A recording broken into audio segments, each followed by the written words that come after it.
After my rebirth, I discovered my devoted husband of 50 years had secretly kept another family in the northern borderlands for decades. While I faithfully managed our household in the capital, he was building a life with someone else, someone he chose to stay with until her final breath, rather than return to mine. So when I opened my eyes again at 15, finding myself in that cave beside Shenyan brewing medicine, I made a choice that would change everything.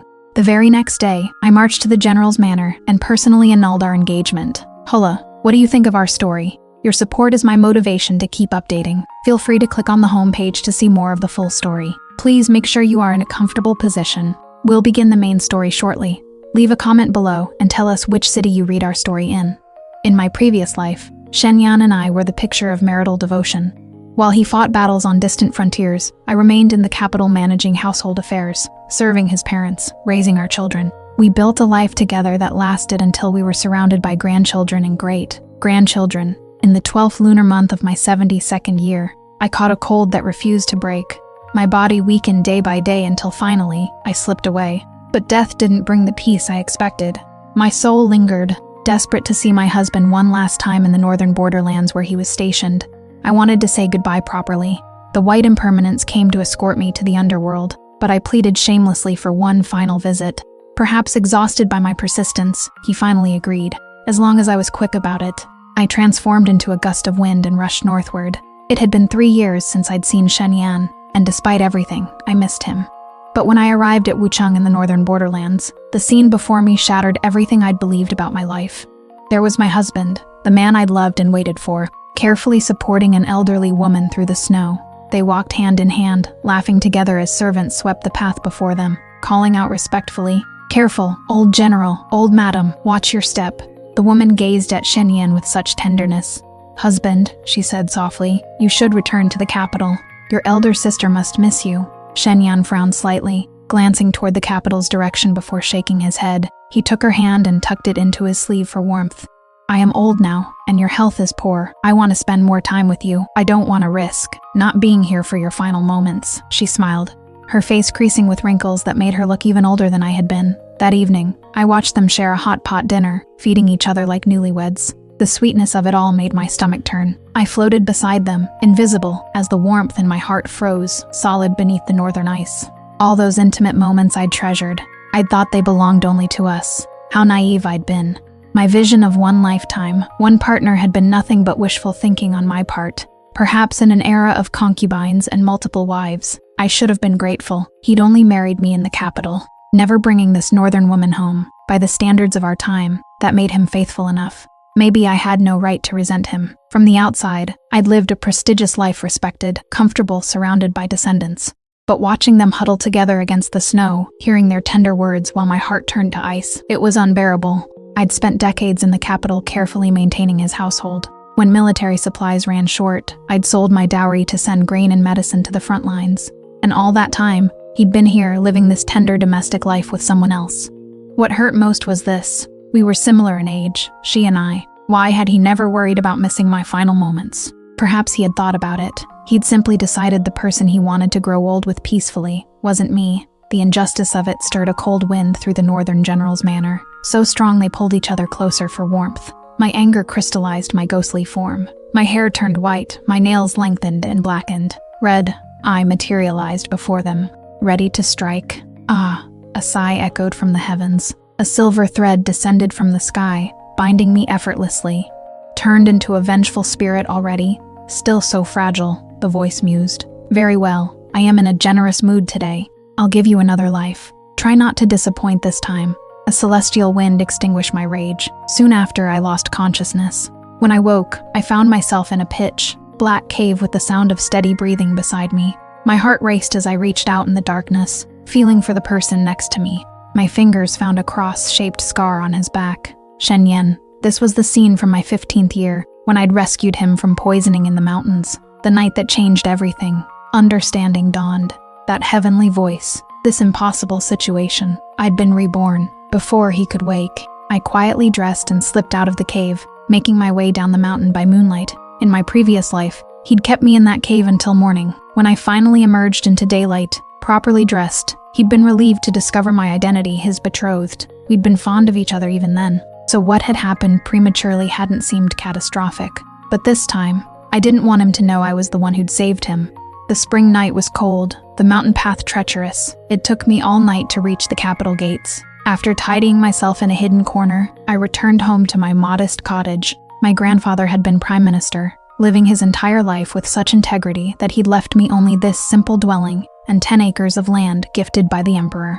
The land sat on Vermilion Bird Street, prime real estate, but grandfather had been too poor to develop it. He'd simply fenced it in and planted vegetables, which had long since been overgrown with weeds. My parents had died young. After grandfather passed, I was left with that overgrown plot, this cottage, and a marriage contract with Shen Yan of the General's Manor. I heated water and washed myself clean, my hands coming to rest on my lower abdomen. Oh, I resented Shen Yan. I'd never resented our children. We'd had twins conceived that very night. My body had been so weakened by childbirth that I couldn't conceive again.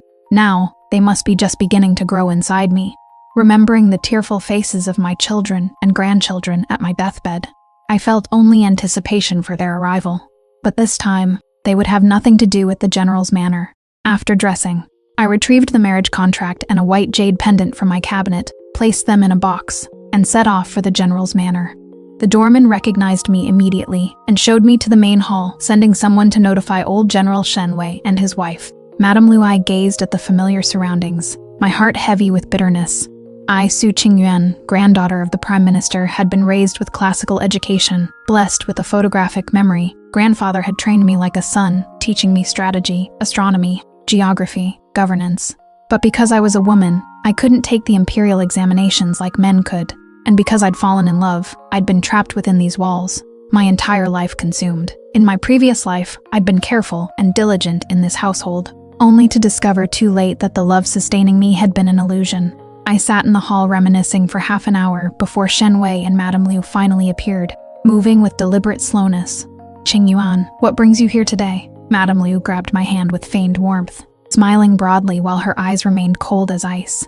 Since grandfather's death, their attitude toward me had changed completely. Without his influence, I was just an orphan girl with some scholarly reputation, hardly worthy of their precious son.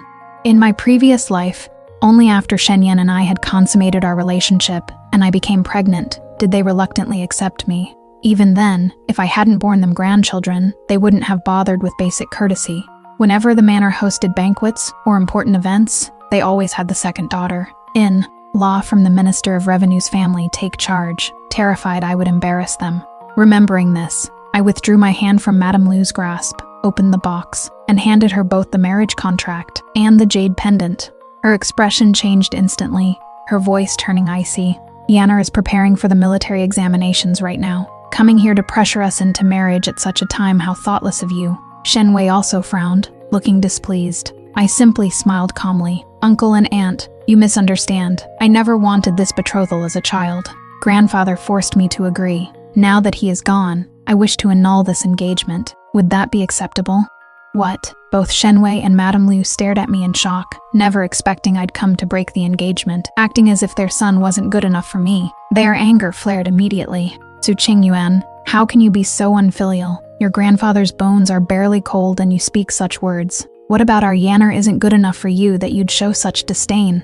They could look down on this marriage themselves, but being rejected to their faces was something else entirely. I looked at them calmly. In my previous life, even the slightest displeasure from them would have cost me sleep. But now, with a soul older than theirs and complete understanding of their nature, why would I fear them? So will the General's Manor accept this annulment or not? I stood before them, neither humble nor arrogant. Madame Liu ground her teeth, being rejected face.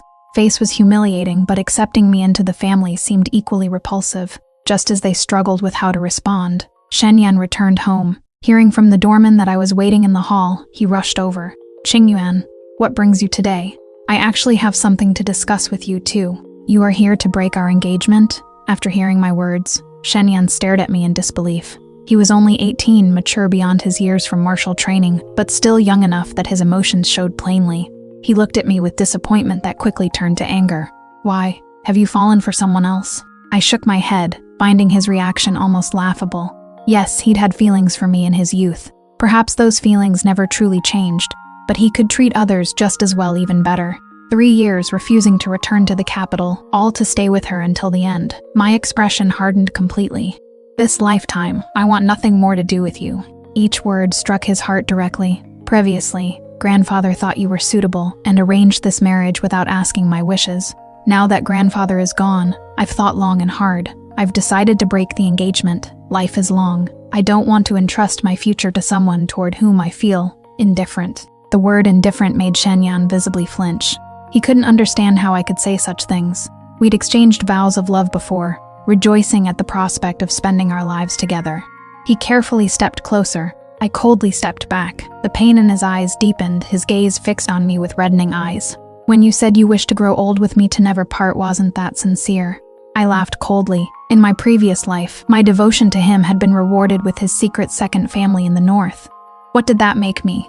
"Those were foolish words," I said, just like his promises to me. His claims of lifelong devotion were empty. Shenyan was too young to handle such rejection. His eyes reddened further, nearly brimming with tears. Madame Lu's heart broke for her son. She quickly comforted him. "Don't be upset. We don't need a woman like this. Let's break the engagement." "Yes, let's break it." But Shenyan shook his head, clenching his jaw, glaring at me with fierce intensity as if he wanted to tear me apart. "I won't break it, Su Qingyuan. Whether alive or dead, you are mine. Since you provoked me, don't think you can escape." I turned to Shen Wei and Madame Liu, my tone even. "Marriage requires parental consent and a matchmaker's arrangement. He doesn't make this decision. The old general and Madame should decide."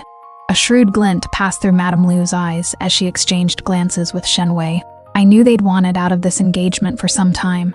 In my previous life, Madame Liu always believed I held Shenyan back. Without a powerful family supporting him, his promotions came slowly. Better to resolve grievances than to nurture them. "Let's annul it," Shen Wei declared with finality. Shenyan's face went deathly pale. He looked at me as if his world was collapsing. From his sleeve he pulled out a jade butterfly hairpin, laughing coldly as he handed it to me. "You won't regret this." My heart trembled. This was my favorite hairpin. I must have lost it in the cave last night, but I kept my composure, even showing some delight. "I lost this hairpin a few days ago. I didn't expect you to find it. This was my mother's keepsake. Please return it to me."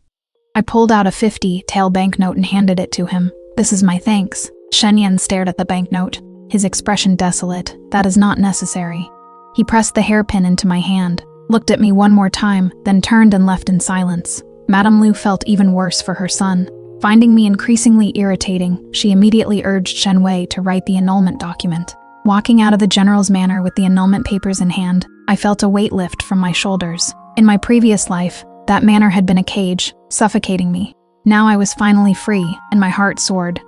I headed toward Riverside Snack Street, the capital's most famous food district, planning to buy some sweets. In my previous life, I developed diabetes in old age. Eating sweets made me dizzy and my limbs numb. After 40, I'd avoided them entirely. Now, returned to youth, I intended to make up for lost time. After about 15 minutes, I entered the renowned Spring Joy Hall. The display of pastries made my mouth water. Cherry blossom rolls, jade cakes, snow blossom crisps, lotus cakes, dragon beard candy pineapple pastries, date and walnut cakes, scholar cakes. Too many to count. "You've been staring forever. Are you buying or not? You are making me dizzy. Don't tell me you were just window shopping because you can't afford anything." The shopkeeper hadn't complained, but a young lady who'd entered after me spoke impatiently. I turned to look at her. Her features seemed oddly familiar. Thinking carefully, I realized she looked exactly like the woman Shenyan had kept as his mistress in the northern borderlands in my previous life. Seeing my cold stare, the girl shifted uncomfortably. Under my gaze, she quickly purchased cherry blossom rolls, jade cakes, and lotus cakes, 1 box of each. Then she handed me one of the boxes of cherry blossom rolls with an embarrassed smile. "My young master is impatient for his lotus cakes. I was a bit rude just now. Please accept this as my apology." I took the box with surprise, smiling. "How did you know? I liked this one. You looked at it 3 times. Even a fool could tell." She winked. "I must go now, or my young master will scold me." I watched her bounce away like a carefree bird, and suddenly understood why Shenyan had been willing to stay in the north with her, compared to me, someone already constrained by the general's manners rules. Every movement calculated and proper. She was vibrant, alive, spontaneous. But I had once been a bright, spring-like girl too, carrying the cherry blossom rolls home. I sat before my bronze mirror, studying my reflection. The girl looking back had delicate features, willow, leaf brows, skin white as snow, and hair like a waterfall. I was at the best age of my life. I tried smiling the way I used to as a child, but the result looked forced and hollow. My body was young, but my heart was already exhausted. I nibbled the cherry blossom rolls slowly, the sweetness lifting my spirits, gently touching my abdomen. I anticipated my children's arrival while contemplating how to give birth to them honorably. In this era, an unwed pregnancy meant death by drowning.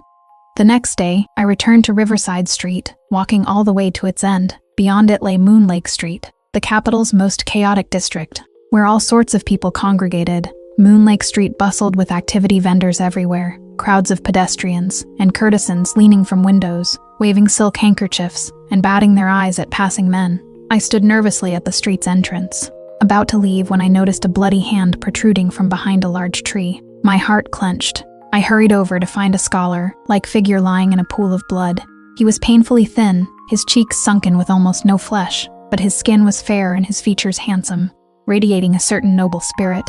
Instinctively, I glanced at his lower body and gasped in horror. A brutal blade wound had devastated his groin area, blood still flowing. The injury had reached his vital parts.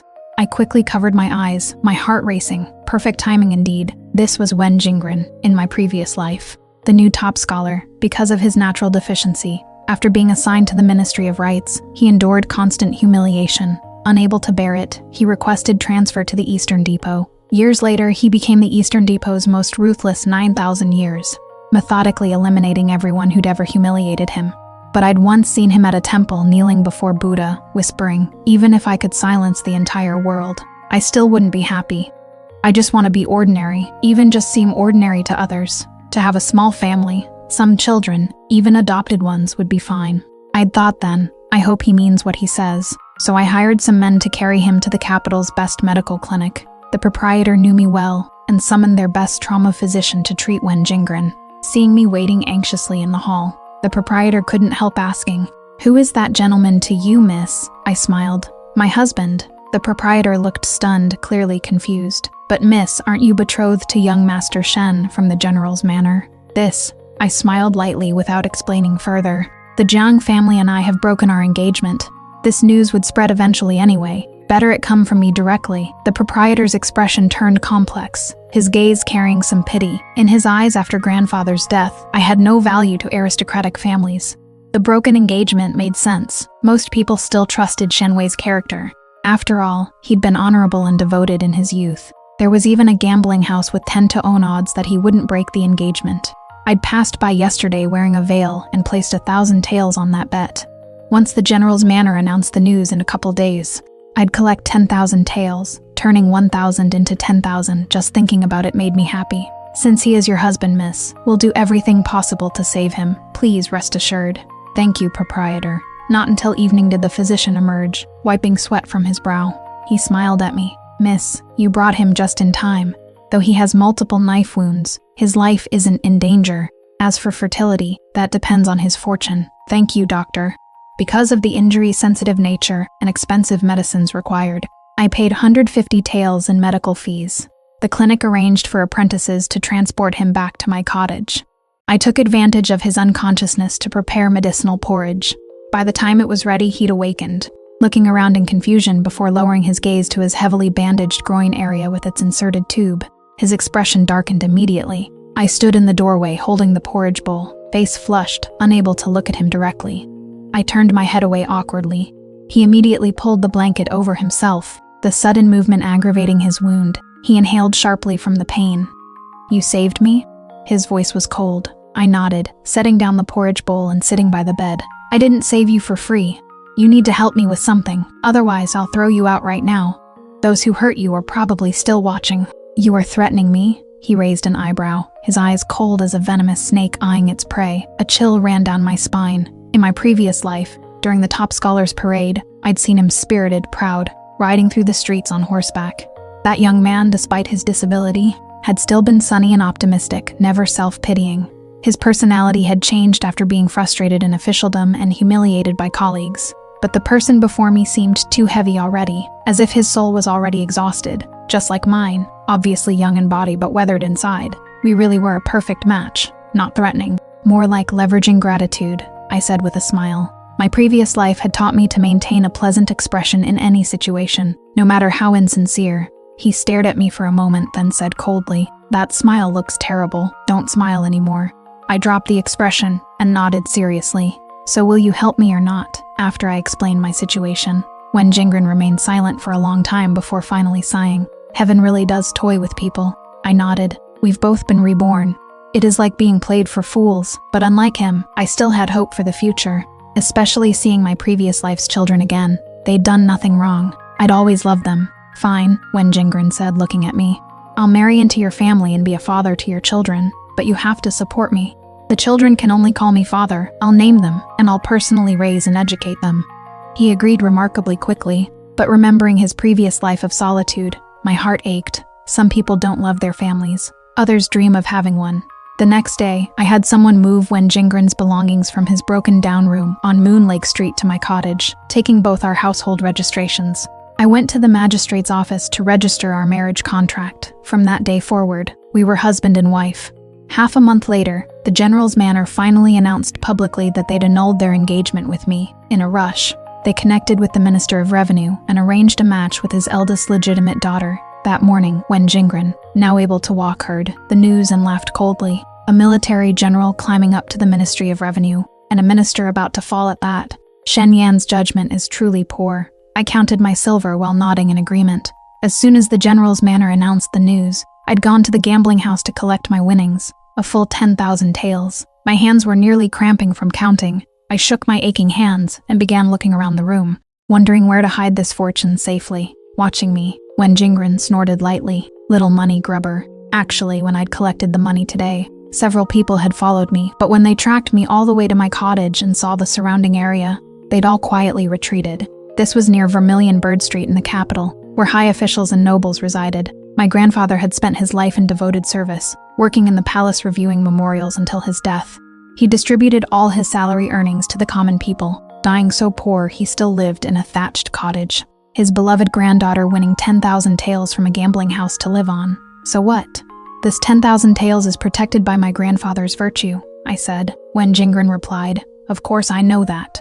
"Su Qingyuan," Shen Yan's voice suddenly called from outside.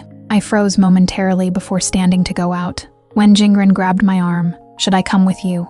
I shook my head, asking him to stay inside. Walking to the courtyard gate, I found Shen Yan standing there looking haggard. Seeing me emerge, his gaze first filled with longing, then quickly transformed into anger and disappointment. "I heard you went to the gambling house and placed a bet that if I broke our engagement, you'd win 10,000 taels. These years, what exactly have you considered me to be?" "Yes, in my previous life, I loved you so much. What did you consider me to be?" I looked at him coldly. He suddenly turned his head away, clenching his fists, voice trembling. "Don't look at me like that, like I am some kind of fool." I withdrew my gaze and turned to leave. I truly couldn't bear to see that face that once looked at me with such devotion, unable to understand how someone who'd loved me so deeply could ultimately abandon me and secretly love another. "I heard you are engaged to the Minister of Revenue's eldest daughter," I said, "and I've already married someone else. Gossip spreads easily. Please don't come looking for me again."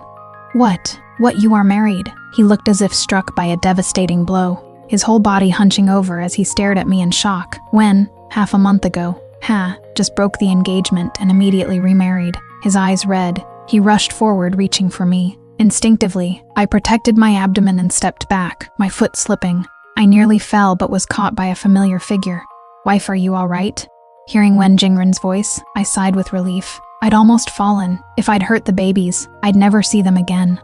"Let her go. Qingyuan is mine." "Mine." Shen Yan's eyes were bloodshot as he shoved Wen Jingren aside and raised his fist to strike. In desperation, I grabbed a wooden stick by the door and brought it down hard on the back of his head. His eyes rolled back and he collapsed into Wen Jingren's arms. Wen Jingren, still recovering from his injuries, coughed from the weight. I quickly helped steady him. Between coughs, Wen Jingren laughed. "This guy's really strong. I thought I was going to die. Didn't expect you to be so ruthless." I looked at the unconscious Shen Yan and sighed. He was born with tremendous strength. A martial prodigy, a true military talent. Wen Jingren nodded, his gaze complex as he looked at Shen Yan. "A rare talent indeed. Pity we can't kill him." I glanced at Wen Jingren, somewhat speechless. He'd probably considered killing the father while keeping the child. But with Shen Yan, we truly couldn't act. In my previous life, Shenyan had been undefeated in battle, able to turn desperate situations around even in the most difficult circumstances. To the common people, he was a war god. The borders of the great Qian dynasty couldn't do without such a person, so even though I resented him, I wouldn't destroy him or our nation. Without him, we might not find a replacement, but that didn't mean I'd let the general's manor off easily. "We can't let Shenyan off this lightly either," Wen Jingren said, stroking his chin thoughtfully before devising a plan. "Strip off his clothes and send him to Chufeng Pavilion, then write a letter to the Minister of Revenue, telling him to properly discipline his son-in-law and not let him embarrass himself in public." I raised an eyebrow. "Not sending him to the general's manor, but to the minister's residence instead. You want to create a rift between the two families." Wen Jingren nodded, his eyes cold as knives. "The Minister of Revenue is a traitor who has been selling out the nation for quite some time. I have plenty of dirt on him. Someone like that doesn't deserve any connection to Shenyan. If Shenyan must die, it should only be on the battlefield." As expected of Wen Jingren, ruthless in settling personal scores, while still considering the bigger picture, his underhanded methods were something I needed to learn. Like stripping Shenyan naked and throwing him into Chufeng Pavilion, it wouldn't cause serious damage but would thoroughly humiliate him. A small revenge for me, while also infuriating the Minister of Revenue, killing two birds with one stone. Wen Jingren's body wasn't fully recovered, so naturally this pregnant woman couldn't do the heavy lifting. He took a tael of silver from me, went out for 2 rounds, and returned with a couple of beggars who carried Shenyan off to Chufeng Pavilion. Later I heard that when Shenyan woke up at Chufeng Pavilion, he first flew into a rage, then fell silent. Most amusing was that a male courtesan insisted they'd shared something special and demanded Shenyan redeem him for marriage. While this was causing chaos, the Minister of Revenue received the secret letter and rushed over to catch them. Upon entering, he found his son-in-law being embraced by another man, both in disheveled clothing. Furious, he made a scene on the spot and immediately went to break off the engagement. Overnight, Shenyan became the laughingstock of the capital. Every street corner buzzed with gossip. After the general's manor brought him home, he fell seriously ill. Once recovered, he stopped bothering me, as if he'd completely forgotten my existence. He spent all his time at the military training grounds, saying he was preparing for the autumn military examinations. I didn't care about any of this myself. Wen Jingren had people investigate and report everything back to me. News that I'd remarried also spread. People had seen Shenyan come to provoke us that day, resulting in us sending him to Chufeng Pavilion. We hadn't tried to hide it, so naturally the general's manor knew. But since they were in the wrong first, Shen Wei still valued his reputation. After the incident, he shut his doors and refused visitors. The entire general's manor kept a low profile. 9 months later, I successfully gave birth to a pair of twins. This time, without entering the general's manor, I didn't have to pay morning respects. Didn't have to endure Madame Lu's pointed remarks. Didn't have to watch every word. My pregnancy passed easily and comfortably. With money on hand, I hired physicians and midwives for regular checkups. Combined with my previous life's experience, everything went smoothly. Both babies were plump and healthy, unlike their previous life's frailty. What surprised me most was Wen Jingren. Throughout my pregnancy, he never left my side, bringing tea and water, caring for me meticulously. He even slept outside my bedroom door at night, worried I might feel unwell. When the weather turned cold, I couldn't bear watching him suffer like this, so I had a couch added to my room and let him move in. He worried about making me uncomfortable, but I simply said, "We're husband and wife this lifetime. It is something we'll have to get used to eventually." He paused, then gladly accepted. The cottage had been old and dilapidated. During pregnancy, major construction wasn't advisable, but now with the children born and money available, I hired craftsmen. We built a proper brick wall, designed a garden in the front courtyard, constructed a library pavilion to house grandfather's lifetime collection of books, converted the back courtyard into a vegetable garden, and built a 3-section residence in the middle. Nothing extravagant, but comfortable. Above the entrance, I hung the plaque grandfather had personally inscribed, "House of Self-Expression." This was grandfather's unfulfilled dream now realized through me. The thought always brought tears to my eyes. Grandfather had lost his parents young, lost his wife in middle age. My mother died giving birth to me, and my father, his only son, had disappeared on the northern battlefield, never to be heard from again. He'd raised me through hardship, too poor even to hire a wet nurse. I'd been fed by neighboring women, one mouthful at a time. After giving birth, I distributed celebration eggs to everyone, both nobles and commoners. The general's manor didn't send congratulations, which I'd expected. The broken engagement had torn our families completely apart. 20 years ago, grandfather had saved old General Shen's life. The Shen family had been profusely grateful then. But once the old general passed, that gratitude faded too. In my previous life after marrying into their family, they never mentioned it. If I occasionally brought it up, the Shen family ladies would accuse me of leveraging favors. Though I hadn't suffered terrible mistreatment in that household, and eventually even managed the household finances, relieving Shen Yan of domestic concerns, whenever I had to use grandfather's teachings about governance to deal with inner, court schemes, my heart ached. What others saw as glory and wealth felt like imprisonment to me, and discovering after death that he'd kept another family, unwilling to return home, that filled me with bitter resentment. Now I was finally free from the inner chambers. When Jingren favored our daughter outrageously, he shamelessly begged me to let her take his surname. When Yunshu, our son, would take mine, Su Fengyao. This way, grandfather would have descendants after all. He said, a loyal minister shouldn't be without heirs. If you can't even protect your own descendants, who would want to be a loyal minister? I found his reasoning sound. Moreover, grandfather's greatest wish had been for scholars throughout the world to freely access books. He believed books shouldn't be privately hoarded but openly shared. Otherwise, they'd eventually be damaged or lost, creating gaps in civilization. He'd said, transmit civilization through culture, advance toward prosperity through culture. Now that grandfather was gone, I still remembered his ideals. So I posted a notice opening the library pavilion to the public, inviting scholars everywhere to come study. The notice specified that books could be copied but not removed. I'd underestimated grandfather's influence. The day after posting the notice, not only did countless scholars and students arrive, but also great Confucian masters from the Imperial Academy, and half the court's high officials came calling. The scene spiraled out of control. Inside and outside, the place was packed beyond capacity. Breaking into a cold sweat, I hastily closed the doors before nightfall and thanked everyone, explaining that I needed to establish proper rules. We couldn't continue in such chaos.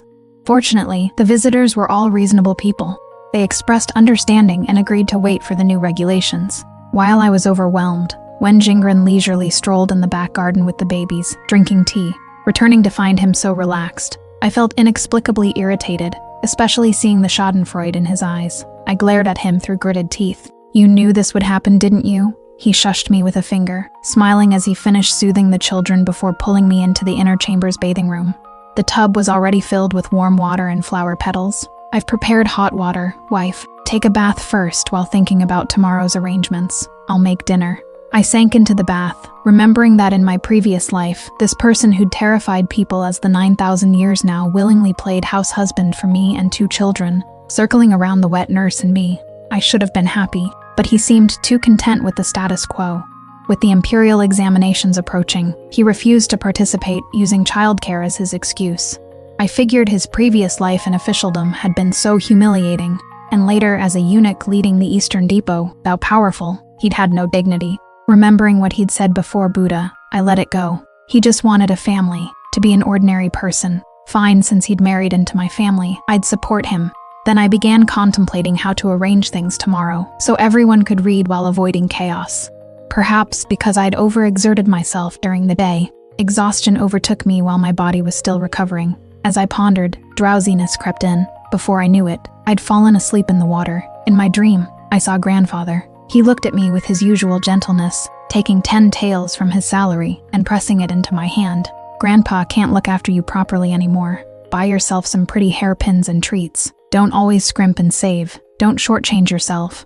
I took the silver, remembering all the grievances of my previous life. Unable to hold back, I threw myself into his arms and cried, Grandpa, I miss you so much. Did you think your granddaughter lived too pathetically? Is that why you never appeared in my dreams last time? Grandfather gently stroked my head. Child, what is past is past. Consider it a dream. It is not a life or death feud. Don't obsess over revenge. If you live brilliantly, those who wished you ill will naturally be unhappy. You living well while they suffer, isn't that satisfying? This was grandfather's philosophy. That is why everyone respected and loved him. Even enemy nations' prime ministers wrote poems mourning him after his death. Grandpa, this lifetime, I'll live well. I won't waste this life. Ha, my granddaughter is the best. When I woke, I was already in bed wearing my favorite inner garment, when Jingren entered carrying a bowl of steaming noodles. You were in the bath for so long without making a sound, so I had the wet nurse check on you. Sure enough, you'd fallen asleep in the tub. You could have drowned. Thank you. Don't thank me. It was the children's wet nurse who pulled you out. He handed me the bowl. On top floated 2 golden fried eggs. I said somewhat sourly, "I was thanking you for making the noodles." Taking the bowl, I looked at those hands that should have held a writing brush. After hesitating, I said, "Buy a few reliable servants. Trapping you in the back courtyard is such a waste." But he shook his head with a smile. "I used to believe in gentlemen stay far from the kitchen. But now I feel this small family is what I truly want. Don't worry about it. I've been to those heights for me. They don't mean much." Remembering his cold, gloomy expression from the previous life, then looking at his increasingly warm smile now, I said nothing more. After eating the noodles, I went to the adjacent room to check on our twins. They slept soundly. I couldn't help kissing their foreheads, growing fonder with every glance. In my previous life, as they grew, our intimacy decreased, and our conversations became more formal after they established their own families and careers. Our most intimate gesture was an occasional shallow embrace, when emotions ran deep. Later, when I grew old, each time they left, I could only suppress my reluctance, hiding behind the door silently watching them go. So being able to raise them again in this life filled me with immense joy. The next day, I posted a new notice. The House of Self-Expression currently lacked proper management and would temporarily suspend public access, but the future held promise. Then I pulled out grandfather's notebooks. He'd once written, "Woodblock printing is too time-consuming and labor-intensive. If we could separate the character blocks and freely recombine them to create new books for printing, we could save enormous costs and time." Additionally, he believed printing paper should be cheaper and more accessible to commoners. Only then could knowledge truly spread. These were grandfather's ideas from when he was bedridden in his later years. He'd said if they could be realized, they would benefit the entire realm, though somewhat disorganized. The notes detailed methods for dismantling woodblocks and recombining character blocks. I read with fascination, spending half a month barely sleeping or eating while researching. I took wooden pieces apart and reassembled them. Once, I had some results. I found a carpenter to make a set of movable type. However, the outcome was disappointing. Either the wooden blocks swelled and deformed when wet, or the ink smudged unclearly. Plus, paper was expensive, ink was expensive, making widespread adoption extremely difficult. One evening at dinner, when Jingren noticed my distraction chopsticks pushing rice around without eating, he finally sighed. "You've been too absorbed these days. Why not walk through the marketplace? You might find inspiration." I nodded, put down my bowl, and started to leave immediately. He pressed me down firmly. "Eat first." I obediently ate, though my mind was already filled with various technical challenges. The next day, following Wen Jingren's suggestion, I went out to explore. Passing Springjoy Hall, my mouth watered. I decided to buy some treats to take home and let Wen Jingren try them. Unexpectedly, just inside the door, I ran into 3 young ladies from the General's manor. They'd been chatting happily, but seeing me, their expressions immediately turned cold. The third, Miss Shen, snorted coldly. Well, if it isn't the ungrateful wretch. My brother treated her so well, yet she gambled on their engagement, winning 10,000 taels to support her lowly husband from the slums. Truly shameless. I glanced at her, shook my head with a light laugh, and pulled out a dozen ayas from inside my robe. "You've delivered your face for slapping. Don't blame me for being impolite." Seeing me produce that stack of papers, the 3 frowned and exchanged glances, looking somewhat panicked. Still, being noble ladies raised in the inner chambers, they wouldn't flee immediately upon hearing my words. The 4th, Miss Shen, glared at me through gritted teeth. "What do you want?"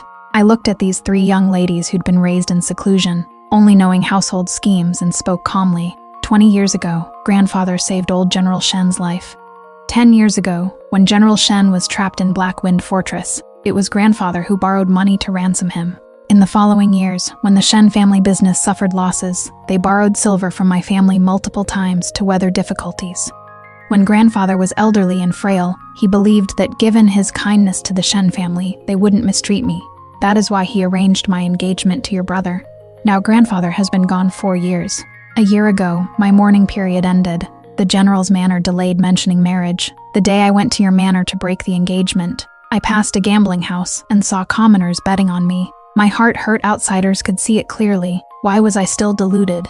So I made a bold bet. Sure enough, upon entering your manor, your father said I was pressuring him about marriage at an inappropriate time. The 3 young ladies obviously knew nothing of these matters or Madame Lu's thoughts.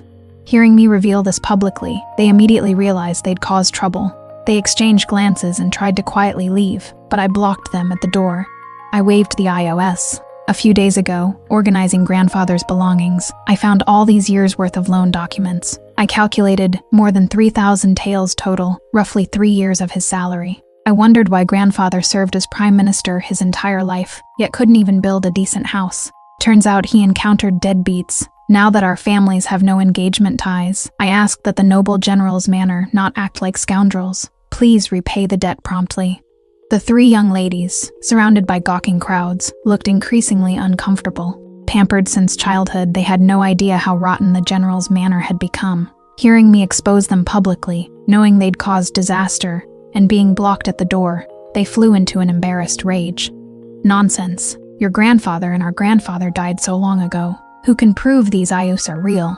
Maybe you forged them deliberately to slander our Shen family. This prince can testify. An aged voice suddenly came from the doorway. I turned to see the 70-something-year-old virtuous prince standing outside Springjoy Hall, expression stern.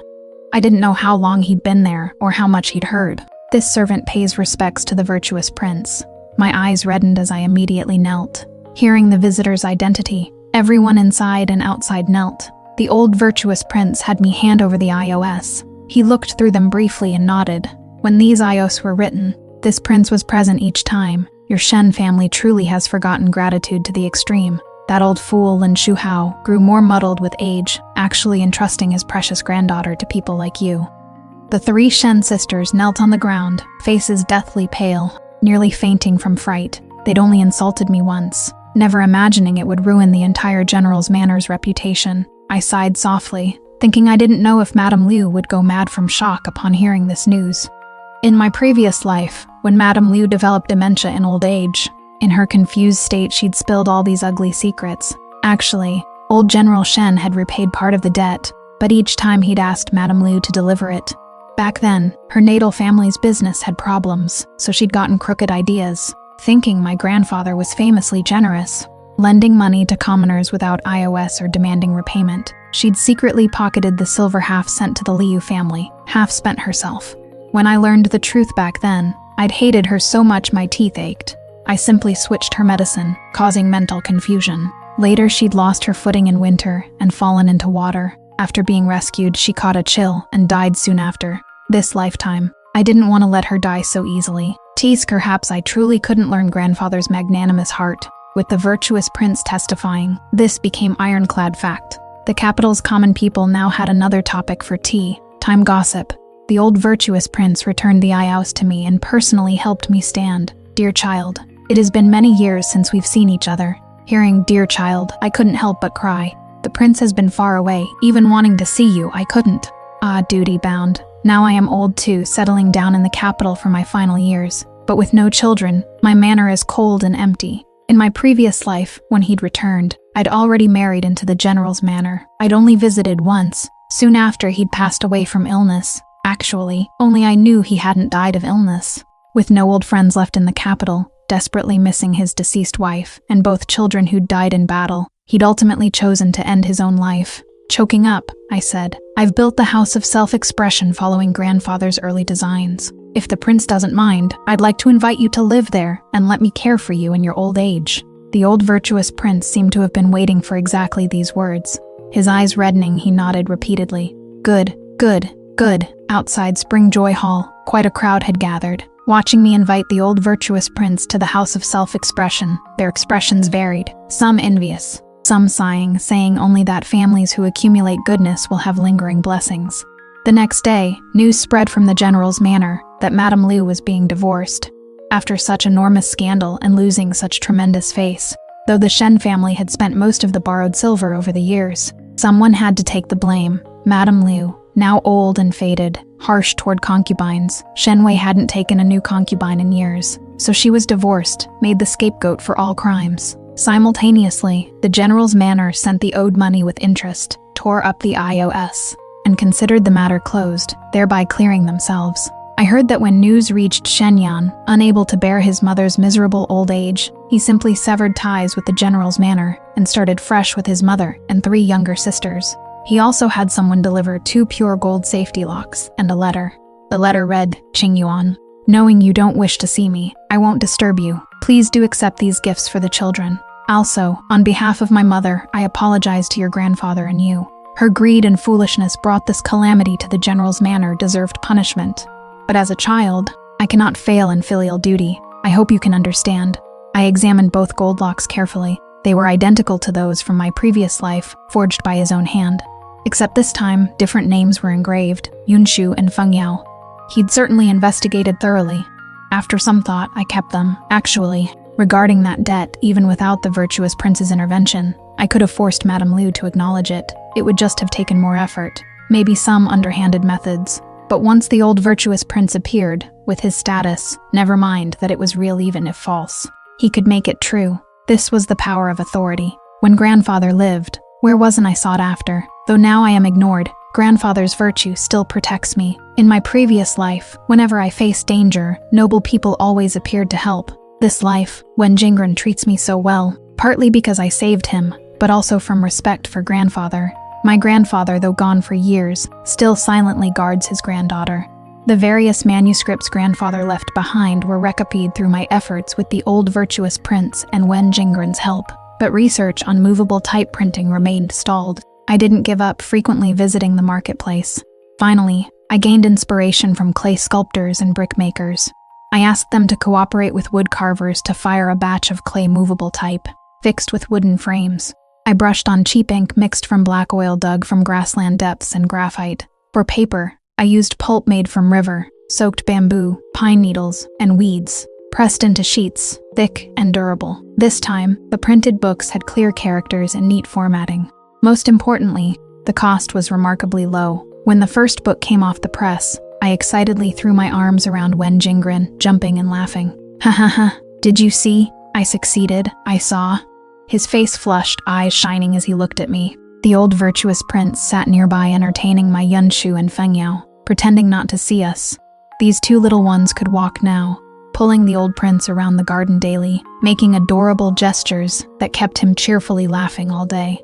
That evening after dinner, the old virtuous prince took my printed book and some movable type components, his expression grave as he looked at me. Child, accompany this prince to the palace. Now that you've created this, I fear I cannot protect it. It must be presented to His Majesty. I understood his meaning. For many years, woodblock printing, expensive paper and ink had formed a complete industrial chain. Most of these profits were controlled by aristocratic families and wealthy clans. My invention was a slap in their faces, stealing their livelihood. Late that night, the old virtuous prince and I knelt before the just over 40 emperor. His Majesty set aside memorials to examine what we'd brought. Learning this was based on grandfather's notes, he paid special attention. Tell me truthfully, you say this book's production cost is extremely low. Exactly how low? I straightened my back, my expression proud. Your Majesty, counting all expenses for movable type printing. One book costs only 1 tael of silver. Since the movable type can be disassembled and recombined for repeated use, the more we print, the lower the cost. His Majesty nodded, continuing to question, then counting only paper and oil-based ink, not the movable type carving and firing costs. How much? My lips curved upward, my tone firm. Your Majesty, only 10 copper coins. 10 coins. His Majesty was so shocked, he couldn't speak, holding the book with slightly trembling hands. In the marketplace, even a basic 3-character classic primer cost half a tael. 500 coins. The minimum cost was still 300 coins. Mine only needed 10. His Majesty was extremely moved, his eyes reddening as he looked at me, as if seeing my deceased grandfather through me. Prime Minister Lin left behind a priceless treasure. Someone come, draft an edict. Appoint Su Qingyuan as 6th-ranked Chief Officer of the Ministry of Works. Establish within the Ministry of Works the Printing Bureau and Paper Making Bureau. Open national study halls in all regions. All to be overseen by Su Qingyuan, 6th-ranked Chief Officer of the Ministry of Works. Tears immediately filled my eyes as I solemnly kowtowed in gratitude. This servant, thanks Your Majesty for this great honor. Our dynasty had a female official system, but truly qualified candidates were extremely rare. That I could serve as an official was naturally due to grandfather's legacy, but the old virtuous prince disagreed. Your grandfather left manuscripts, but he couldn't accomplish what you successfully researched. That demonstrates your ability. How well you implement this next, making books affordable for everyone throughout the realm, depends even more on your capability. That day, clutching my official robes, I walked onto a path completely different from my previous life. Thank you, Prince Grandfather, for your guidance. My appointment as an official became a hot topic of discussion among the common people. The Ministry of Works and Ministry of War had always been closely related. Though the two departments weren't located together, they interacted frequently.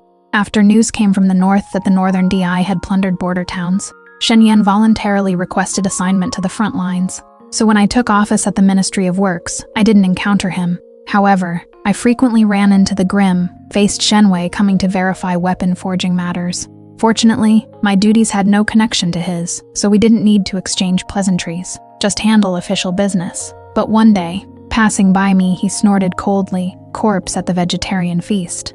I lazily replied, "Incompetent occupying a position." Seeing his expression darken further, I elegantly rolled my eyes and turned to leave. In the following days, I worked day and night with my subordinates manufacturing movable type printing components while expanding paper, making workforce recruitment. After the Minister of Works saw my movable type printing, he was deeply moved. Thinking of grandfather brought him to tears. This old minister once laughed at Prime Minister Lin's wild fantasies. Never expected it would be realized through your hands. A blessing for all scholars. But I shook my head watching the busy craftsman and sighed softly. Grandfather once said women shouldn't be confined to the inner chambers. They should also have opportunities for education. When establishing national study halls, I want to reserve a space for women. The Minister of Works looked at me deeply, slowly shaking his head. Prime Minister Lin indeed said this, but he couldn't implement it throughout his life. Do you know why? I pressed my lips together and answered quietly. Fear of shaking the nation's foundation, causing upheaval. The minister nodded. Men's political education has continued for millennia, while women mostly study poetry and literature. Undeniably, many women possess outstanding talent and intelligence, but people generally believe women are too emotional. Being emotional leads to favoritism, which disrupts order. Moreover, childbearing exhausts women tremendously. Some birth more than 10 children in their lifetime. Even with talent, it gets worn away through interrupted childrearing. So cultivating one man costs far less than cultivating one woman. This was precisely the stereotypical view people held about women. I disagreed.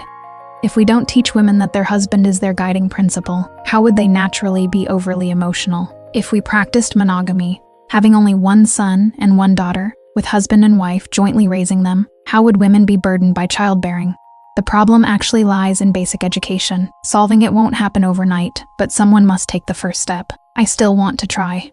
The Minister of Works looked at me quietly for a long time, finally sighing deeply without saying more. He lowered his head and continued organizing documents. 5 years later, movable type printing, affordable paper, making and ink technology were promoted by imperial merchants and quickly captured the market. Aristocratic families' interests suffered severe impacts. I consequently faced multiple assassination attempts. Fortunately, His Majesty had arranged secret guards in advance to eliminate assassins one by one. Moreover, someone mysterious with extremely high martial skills seemed to be hidden around me. Even the most skilled killers couldn't last more than a few moves. One night, going to the privy, I personally witnessed him dispatch more than a dozen assassins in moments. Blood flowed like rivers in the back courtyard. By the time I recovered from shock, he'd vanished. However, when Jingren limped out of the latrine, saying he'd just encountered a black-clothed figure and fallen in fright, I smiled bitterly while helping him back inside, silently complaining that scholars really couldn't be relied upon. Over these 5 years, I'd printed and published all of grandfather's collected books, distributing them to court, established national study halls. They were well received, but as study halls spread across major cities nationwide, the gender-separated teaching spaces sparked considerable controversy. Many scholar officials submitted memorials to impeach me, memorials piled high on His Majesty's desk. Fortunately, His Majesty was wise, suppressing all those memorials. He issued an edict: hold female imperial examinations every 5 years, require the same excellence as men for acceptance, absolutely no favoritism based on gender, simultaneously sign agreements that women may bear at most 2 children in their lifetime. Those exceeding this would be dismissed from office, though requirements remained strict for women throughout the realm. This was a new path filled with hope.